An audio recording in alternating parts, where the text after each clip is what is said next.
Hello दोस्तों, क्या हाल चाल। आ चुका हूं मैं हर्षित प्रजापत एक और नई वीडियो के साथ। सबसे पहले वेलकम आपका इस वीडियो में। और थोड़ा बहुत लेट हो गया ये वाली वीडियो डालने में, इसके लिए तहे दिल से सॉरी, मैं आपसे माफ़ी मांगता हूं। अब आज अपना जो लास्ट टॉपिक था वो था लॉन्गिट्यूडिनल सेक्शन ऑफ टेस्टिस। उसमें मैंने बोला था कि अपन सेमनीफेरस ट्यूब्यूल पढ़ेंगे, ठीक है, स्पर्म फॉर्मेशन समझेंगे, स्पर्मेटोजेनेसिस समझेंगे। तो आइए आगे बढ़ते हैं। आज का जो अपना टॉपिक होने वाला वो होने वाला है सेमनीफेरस ट्यूब्यूल। तो आइए स्टार्ट करते हैं। तो सबसे पहले अपने पास सेमनीफेरस ट्यूब्यूल है। जब अपन लॉन्गिट्यूडिनल सेक्शन ऑफ टेस्टिस पढ़ रहे थे तो जो कंपार्टमेंट थे अपने पास, तो उस कंपार्टमेंट में मैंने तीन बताए थे कि एक सेमनीफेरस ट्यूब्यूल एक कंपार्टमेंट में तीन हो सकती है। तो यहाँ पे मैंने ये सेमनीफेरस ट्यूब्यूल है, ठीक है, एक लोब्यूल में तीन ट्यूब्यूल हो सकती है। तो ये दो आधी आधी बनेगी और ये वन ट्यूब्यूल पूरी बनेगी और ये टू आधी आधी बनेगी। समझ लेना तीन है एक लोब्यूल के अंदर, एक कंपार्टमेंट के अंदर तीन है, ठीक है। तो अब ये जो ब्लू कलर से आपको सेल दिख रहे हैं, ये वाले, ये ब्लू कलर से जो आपको सेल दिख रहे हैं, these cells are called spermatogonia and these cells are made up of germinal epithelium। ठीक है, ये जो सेल है इसका नाम है स्पर्मेटोगोनिया और ये जो सेल है ये जर्मिनल एपिथेलियम से बनते हैं। और इनका जो शेप है ये कैसे दिखते हैं, ये क्यूबोइडल शेप में दिखते हैं। किस शेप में दिखते हैं? क्यूबोइडल शेप में ये दिखते हैं, लाइक क्यूबोइडल शेप। हाँ, ऐसे ये जो है मतलब क्यूब के शेप में जर्मिनल एपिथेलियम स्पर्मेटोगोनिया दिखते हैं, ठीक है। हाँ, ये ऐसे दिखते हैं। अब जर्मिनल एपिथेलियम से स्पर्मेटोगोनिया में मियोसिस हुई। क्या हुई? मियोसिस। और मियोसिस होके स्पर्म फॉर्मेशन हुआ। क्या हुआ? मतलब अगर अपन बोले कि विच सेल फॉर्म्ड स्पर्म, तो अपना आंसर आएगा स्पर्मेटोगोनिया, ठीक है। अब ये जो ग्रीन कलर की सेल दिख रही है, इसको मेरी लैंग्वेज में बोलोगे तो मैं इसको बोलूंगा महाराजा सेल। और इस सेल का अपन नाम जानेंगे। तो इस सेल का नाम होता है, इस सेल का जो पहला नाम है वो नाम है सटोली सेल। दूसरा अपन इसको नर्स सेल भी बोलते हैं और सस्टेंटिकुलर सेल भी अपन इसको बोलते हैं। अब महाराजा सेल के अपन ने मतलब सटोली सेल के अपन ने तीन चार नाम पढ़ लिए, एक मेरी लैंग्वेज में महाराजा सेल और बाकी। तो अब जाइए आइए जानते हैं कि महाराजा सेल यानी सटोली सेल का काम क्या होता है। तो देखो आगे, सबसे पहला काम जो है सटोली सेल का, महाराजा सेल का, वो होता है कि अंदर स्पर्म है, स्पर्म फॉर्म हो गया मियोसिस करके, ठीक है। तो उसको नरिशमेंट पहुंचाना, खाना पीना, जो उसको एटमॉस्फेयर चाहिए वो कौन प्रोवाइड कराएगा? तो महाराजा सेल प्रोवाइड कराएगी, सटोली सेल प्रोवाइड कराएगी। तो नरिशमेंट कौन प्रोवाइड कराता है? Sertoli cell. अब इंपॉर्टेंट थी, ऐसा तो नहीं है स्पर्म बनते ही जाए बनते ही जाए बनते जाए, उनको रोकना भी पड़ेगा, ठीक है। तो रोक एक इनिबिन नाम का हार्मोन होता है, वो FSH रोकता है। क्या रोकता है? ये इनिबिन FSH रोकता है, इनिबिन FSH रोकता है। और ये इनिबिन किसके पास है? ये भी सटोली सेल के पास है। किसके पास है? महाराजा सेल के पास है, ठीक है। आगे समझ में।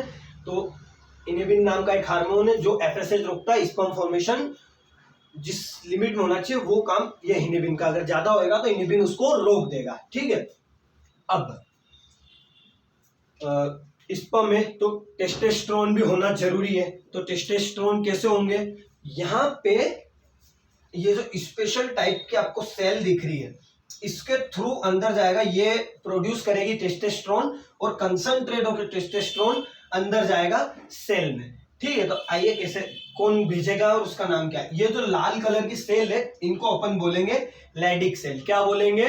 लैडिक सेल, ठीक है। अब ये इंटरस्टिशियल स्पेस में मौजूद है तो इसको अपन इंटरस्टिशियल सेल भी कहते हैं। अब ये सेल प्रोड्यूस करेगी हार्मोन टेस्टोस्टेरोन, ठीक है। अब यहां से कंसंट्रेट होकर टेस्टोस्टेरोन कहां गया? अंदर गया। कैसे होके गया? कंसंट्रेट होके गया, कंसंट्रेट होके टेस्टोस्टेरोन अंदर चला गया, ठीक है। अब इसको किसने भेजा अंदर? इसको भेजने के लिए कुछ चाहिए ना, तो इसको एक प्रोटीन भेजता है जिसका नाम है एंड्रोजन, ठीक है। क्या नाम है प्रोटीन का? एंड्रोजन। तो अपन क्या बोलेंगे उसको? ये प्रोसेस भी, ये प्रोटीन भी किसके पास है? अपनी महाराजा सेल के पास है, सर्टोली सेल के पास है। तो एबीपी, एंड्रोजन बाइंडिंग प्रोटीन, इसको अंदर भेजना है,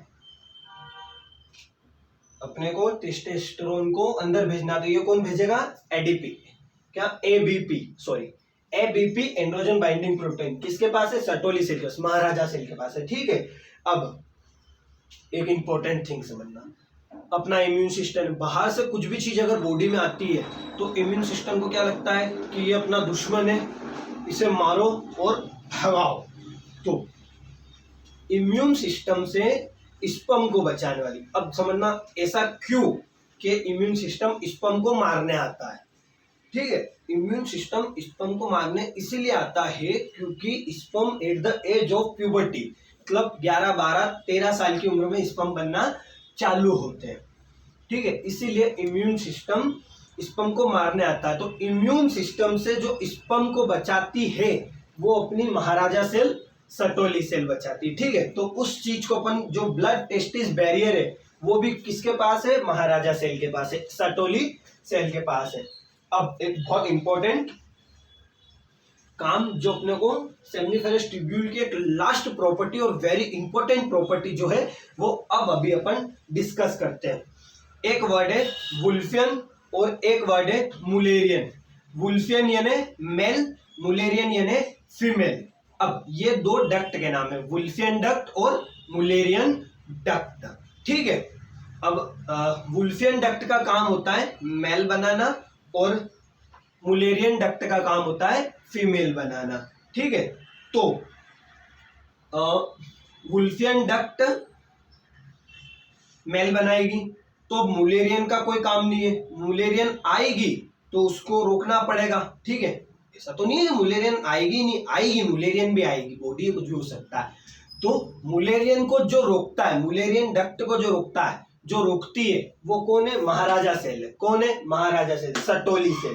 तो AMF, anti Mullerian factor, Mullerian duct को जो रोकती है वो ये सर्टोली सेल रोकती है। तो ये इतने सारे फंक्शन थे इसके अपने सर्टोली सेल के। स्पर्म फॉर्मेशन कैसे होता है ये आप लोगों ने देख लिया, स्पर्मेटोगोनिया देख लिया, लैडिक सेल देख लिया, टेस्टोस्टेरोन अंदर कंसंट्रेट होके जाता है एबीपी से, एंड्रोजन बाइंडिंग प्रोसेस से, ये देख लिया। इनहिबिन नाम का जो हार्मोन होता है वो FSH रोक के स्पर्म फॉर्मेशन रोक देता है। ठीक है, ये सारा अपन ने आज के इस वीडियो में पढ़ा। और वुल्फियन डक्ट अपना काम करती रहती है, anti Mullerian factor, Sertoli cell Mullerian को बंद कर देता है, तो वुल्फियन जो है अपना काम करती रहती है, जो बेबी होता है वो मेल हो जाता है। ठीक है, तो यही थी आज की वीडियो। ठीक है, और कुछ भी समस्या हो तो कमेंट कर देना, रिप्लाई दे दूंगा। और बाकी सब बढ़िया, घर में हालचाल मेरे भी ठीक है, आप भी ठीक रहना। और नए साल की बधाई हो आपको 2024 की। और इसी के साथ धन्यवाद, आप मेरे साथ वीडियो में जुड़ी रहे। वीडियो अच्छी लगी हो तो लाइक, कमेंट, शेयर, सब्सक्राइब। ठीक है, ओके, बाय, धन्यवाद, थैंक यू।